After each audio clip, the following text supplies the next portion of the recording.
Hello. Welcome to the world's strongest. Strongest. This year's world's strongest. 1978 World's Strongest Men competition. Now meet our Supermen. We all grew up watching as kids. I think it's institutional in us. We watch at Christmas time. And some of the British greats definitely paved the way. The Gary Taylors.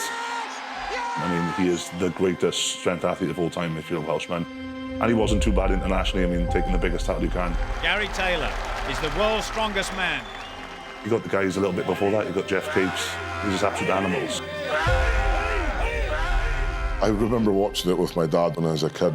The greats of the British scene and the world scene as well keep me inspired and keep me wanting to be like them. My first memory of watching World's Strongest Man was in 1998. That was the first year I watched it, and it was dominated for several years by the Scandinavians. So obviously Magnus Samuelsson won it that year. Then from the British side of things, seeing Terry compete, seeing Mark Felix compete, seeing Darren compete was massive, and it was very inspirational. Off the top of my head, Derek Poundstone, I think for me he's still one of my favourite guys. I just loved how he looked and I just loved how strong he was. But then I used to watch it for the main man, you know. Puskanowski, I used to always watch it for him and Derek Poundstone. Those two people is what I wanted to be like. I loved them because they were shredded, and Puskanowski, I tuned in all the time just to watch him, and yeah, he was sensational to watch.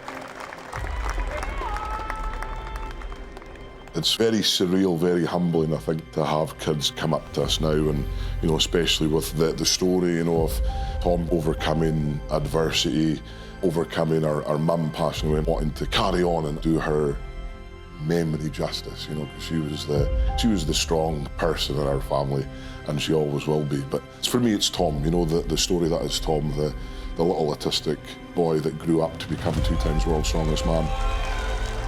I want to inspire people because when I was younger, I wasn't fitting in with society. You know, I was getting bullied. I was locking myself in my room for years. I was never coming out of my room. I was like in a jail cell. So I think me, you know, being able to do Strongman, being able to open up about autism and calling it a superpower, it means more to me than, you know, anything in the world.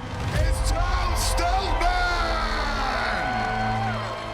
I've never really thought about it. I guess when you say it like that, it's pretty crazy to think that I could be the next person that someone's looking up to. I've thought about it in terms of, obviously, my little boy, Ronnie. Strongman is not just about lifting weights. It's about overcoming adversity, being strong physically, mentally, all these kinds of things. And I'm hoping that I can inspire him in that way. As long as he can carry those traits, I'll be really happy. I hope I'm inspiring others to show that, like, you don't have to be these big mass monsters to get on those Giants Live podiums, because genetics isn't everything. Hard work beats everything. So hopefully I'm inspiring the younger generation to come up and always make sure you're having fun while you're doing it. The World's Strongest Men competition.